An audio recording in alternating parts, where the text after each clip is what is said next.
Good morning, good evening, and good night, everybody. My name is Sarah, and today we have a sequel to talk about.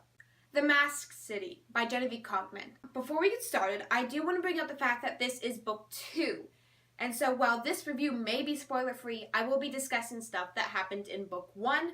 So if you haven't read that yet, be warned for spoilers. So at the end of book 1, we realize that our second character, Kai, is actually a dragon.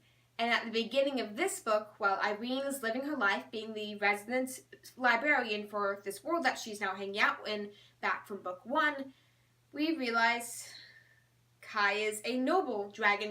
Not just a noble, he is the prince. So that's kind of a surprise. I feel like it's just kind of thrown at us. There's not much setting up. It's just like, by the way, I'm kind of important.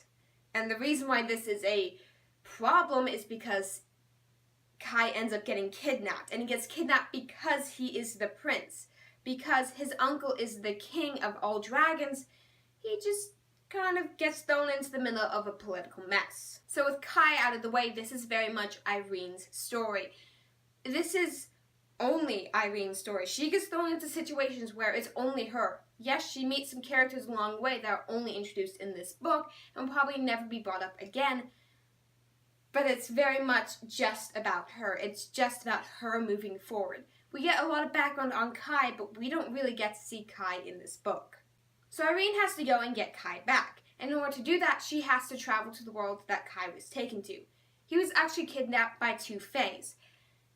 And here's where things get a little messy though. This is very much a political-based story. It's about the Fae trying to wage war on the dragons. But there's only 2 Fae trying to do this. All the other Faes are kind of nonchalant about it. Either they want to or they don't. They just kind of want to be involved in a way that doesn't affect their status. The reason why Irene has to go and deal with this alone, even though she's in the world of Fae, is because dragons can't enter the world of Fae. And even though Silver from this world that we've brought in from the previous book, he can't really do it either because he has political alliances that he can't risk losing in this story.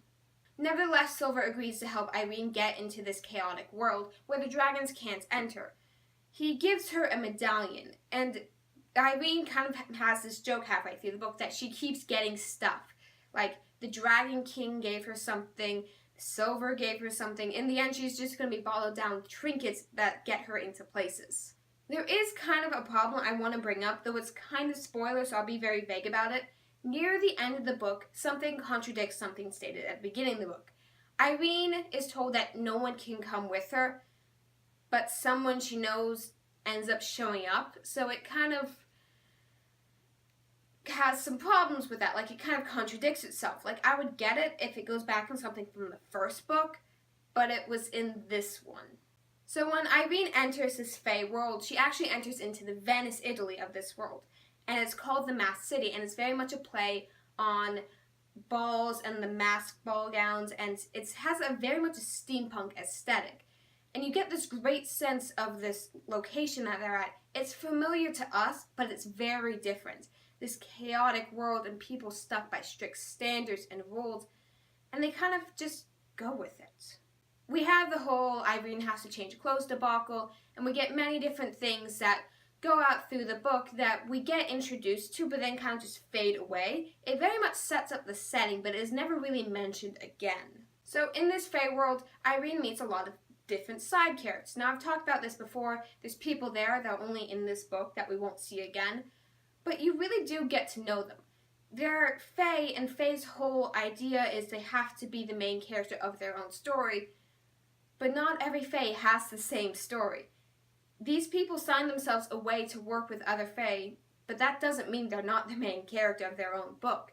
They just live their life how they want to live it, and it's something I felt like was lacking in the original, because it definitely brings up more an idea of the Fae culture and their ideas, and how different Fae interpret different things. Going back to the whole this is a political story idea, Irene's job as a librarian is to balance the universe, is to make sure nothing is too chaotic or too orderly. But she's stuck between her job and what she wants to do. You see, in order to get Kai back, she has to pick a side, and clearly she picks the dragons above all else, but she has to remind herself the mark on her back is burning the entire story because she is in a chaotic world. And aligning herself with two extremes can cause detrimental effect on her health. One of my biggest problems with this book is at the end of book 1, we are set up with this mysterious character that no one really knows much about, but it's definitely set up for the future. And he's literally only mentioned in one line in this. And I feel like you're either going to do it or you're not. Don't just have it as a throwaway. So that does kind of bring up some issues for me.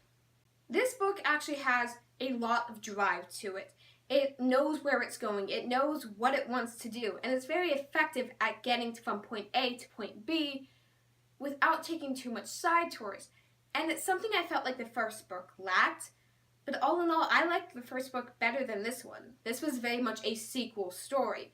And so I'm not sure if I actually want to continue with this book. Maybe in the future, if I see the series on sale, I might pick it up. But I'm not quite sure my opinions on this right now. Overall, I give this book a 7.5 out of 13. I liked it, but it was just kind of there. Thank you so much for watching my review. If you have any suggestions on what you want me to read next, leave them down in the comment section below. And while you're there, don't forget to hit like and subscribe. And as always, good night, good evening, and good morning, everybody.